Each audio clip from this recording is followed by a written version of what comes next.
Ces derniers temps, Yannick Noah se départait rarement d'un couvre-chef lors de ses apparitions publiques. Le chanteur franco-camerounais de 62 ans recouvrait volontiers d'un bonnet, d'un béret voire d'un borsalino ses boucles grises, là d'où quelques années plus tôt se balançaient d'iconiques dreadlocks, dignes des plus grands rastas. Mais ce dimanche 4 décembre, c'est une révolution capillaire que l'interprète de Saga Africa a partagée sur son compte Instagram et qui lui a valu les compliments de ses fans, surpris mais ravis.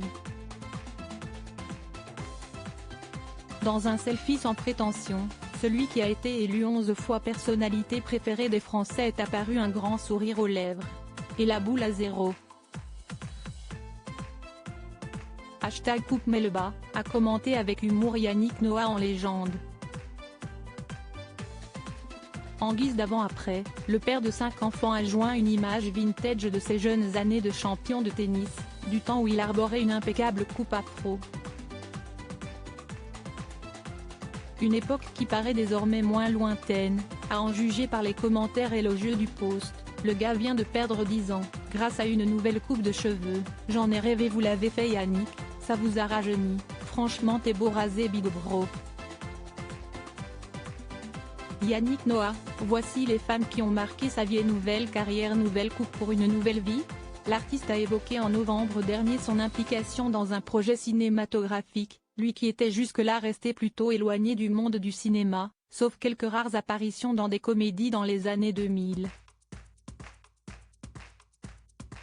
Yannick Noah sera, en effet, à l'affiche du prochain film de Nicolas Vanier, C'est le monde à l'envers, dont la sortie est prévue pour 2024. Celui qui s'illustre depuis de nombreuses années dans le combat pour la protection de l'environnement y incarnera Bobby, un militant écologiste habitant dans un petit village de campagne.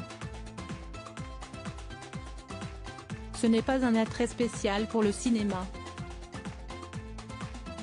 C'est le sujet du film qui me tient à cœur, a-t-il expliqué à nos confrères du Parisien. Il y a l'état de la planète, qui est ce qu'il est à cause de l'homme et de sa façon de vivre, de fonctionner. Il y a 30 ans, il commençait déjà à y avoir des signes, mais désormais, on ne peut plus tourner la tête.